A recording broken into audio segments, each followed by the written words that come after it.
Labrīt, mīļie draugi!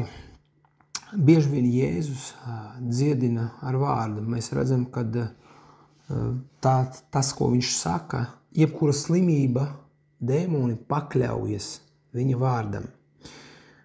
Un ir stāsts, brīnišķīgs stāsts Mateja evaņģēlijā, kur mēs varam redzēt tieši šo gadījumu, kad Jēzus dziedina ar vārdu.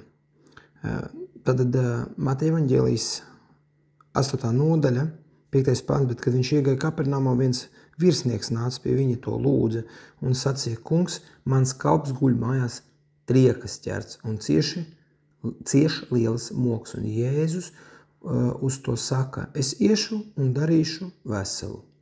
Bet virsnieks atbildēja un sacīja: Kungs, es neesmu cienījis, ka tu nāc manā pajumtē. Saki tikai vienu vārdu, un mans kalps taps vesels. Jo arī es esmu cilvēks, kas stāv zem valdības, un man ir padoti karavīri. Un kad es vienam no tiem saku, ej, tad viņš iet, un otram nāc šurp, tad tas nāk, un savam kalpam dari to, tad tas dara. Kad Jēzus to dzirdēja, viņš brīnījās un sacīja tiem, kas viņam sekoja: patiesi es jums saku, ne pie viena Izraēlā es tādu ticību neesmu atradis. Un mēs zinām, ka tas kalps tika dziedināts. Tātad, redziet, man liekas, ka vislabāk šo varētu saprast cilvēki, kas ir tādā vadošā amatā, bet virs kuriem ir vēl lielāki priekšnieki, bet arī jūs esat priekšnieks. Un jūs zinat to, kad jūs dodat pavēli, tā tiek izpildīta. Bet kad no jums atprasa priekšniecību, tad jūs esat spiesti dod atbildi, rezumē, kā tad darbs ir izdarīts un tā tālāk. Redziet, un šis virsnieks, viņam bija arī tāda pieredze, un tāpēc viņam ir ļoti vienkārši saprast. Un man liekas, kad viņš ieraudzīja Jēzu spēcīgu personību, jeb ziniet, kā varētu teikt, es ticu, ka tad Romas virsnieks, viņš bija virsnieks, tad tā ir Romas valstība tajā laikā. Tā ir vesela valstība, liela impērija, un viņš ir tikai mazs posmiņš tajā visā. Bet tad, kad viņš redzēja Jēzu, viņš redzēja, ka viņa valstība nav no šīs zemes.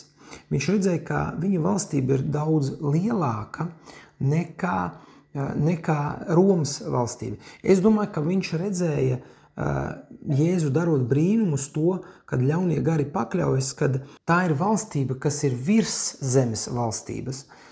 Es domāju, ka viņš saprata, un viņam nācās jau redzēt un saskarties ar to, kad ir spēki, kurus Romas impērija, jeb Romas valstība nespēja ietekmēt.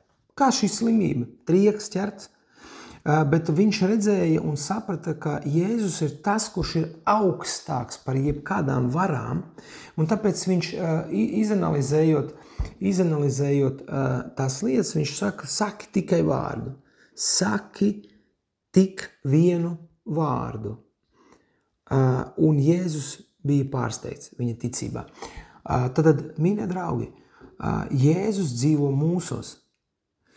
Dziedināšana, tā ir Jēzus Kristus dāvana cilvēcei. Viņš parādīja, nodemonstrēja to mācekļiem, kā to darīt. Mācekļi to redzēja, un viņi darīja tieši tāpat. Apostoļu darbos mēs redzam, ka Pēters tā arī saka, man nav tev ko dot, bet Jēzus Kristus nāceriešu vārdā topi vesels. Tad viņš pasaka tikai vārdu, viņš jau neiedod neko fizisku. Tad, mīļie draugi, ko es gribu teikt? Saņem savu dziedināšanu. Šajā brīdī es pasludinu, topi dziedināts, vajag tikai vienu vārdu.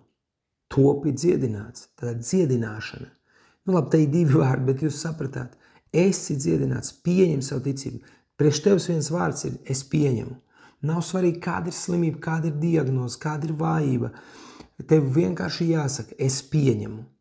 Es pieņemu. Un tad es gribu lasīt vēl turpat, paskatieties, cik interesanti Jēzus, viņš ir interesants, viņš ir kolosāls, viņš ir brīnišķīgs, viņš ir brīnumu pārpilns. Redziet, šeit mēs lasām par to kalpu, tik vienu vārdu, saka tik vienu vārdu, un mazliet tālāk, tajā pašā nodaļā, 16. pants, Tad pa dienu viņš gāja, te tas kalps, viņš viņu dziedina, un 16. pants skaidri un gaiši. Un kad vakars metās, tie atveda pie viņa daudzus velna apsēstus, viņš ļaunos garus izdzina ar vārdu un dziedināja visus sērdzīgos.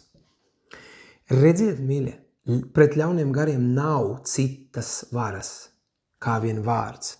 Man virzoties atbrīvošanas kalpošanā, es neskaitāmas reizes esmu redzējis to, tad es saku tikai vārdu, un viņi ir spiesti pakļauties. Tas nav tāpēc, ka tas ir mans vārds. Tas ir tāpēc, ka tas ir tā kunga vārds, tas ir Dieva vārds.